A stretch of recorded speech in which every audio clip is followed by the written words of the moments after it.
When he first really got sick, he was trying to find a job and he was getting very disconcerted that he couldn't find the job, and he was actually getting angry.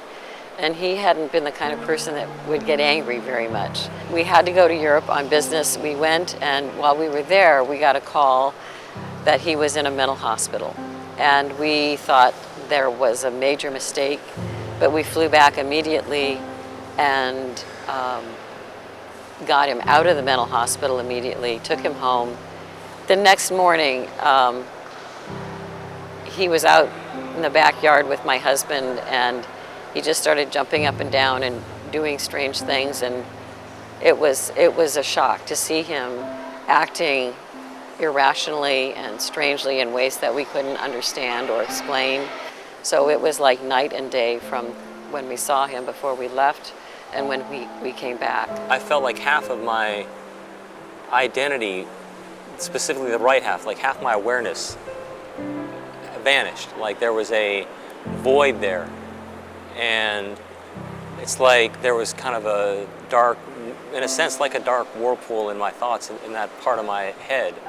And none of the emotions that I was used to feeling, I could feel, I couldn't feel them anymore in that part of me. And my emotions were all topsy-turvy as a result. And I didn't want the outside world to create a new part of me, to fill the void that was gone. I didn't want anything foreign to be in my personality. All we wanted to do was find the answers and find out what kind of treatment would make him better so we could have him back again, because we felt like he was gone. He just wasn't there anymore. And so we said, whatever medications will work, that's what we want to do. And then it was difficult to convince him to take those medications. Yeah, you wouldn't let me not take them. I remember that, and I hated that. It was the right thing, you know, yeah. Ultimately. I'm much better now because I am on medication. Their support made all the difference. For the longest time, I didn't want to admit that I had schizophrenia to myself because there was a stigma in my own mind. Finally realized at one point I was driving to work and I was feeling really stressed about work and not being able to get enough sleep and have time to myself.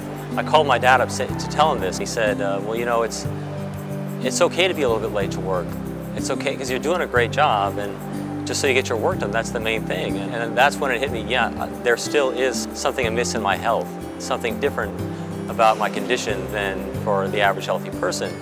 And I accepted it then, and I cried a little bit, not because I was just sad, but also because it was a relief. When you see this and you see that we're all normal people and normal acting people, that you will see that you don't have to be afraid. You have a disease, you take the medications on a regular basis, you manage it in many ways, and you deal with your life like anybody else who has weaknesses and strengths in their lives.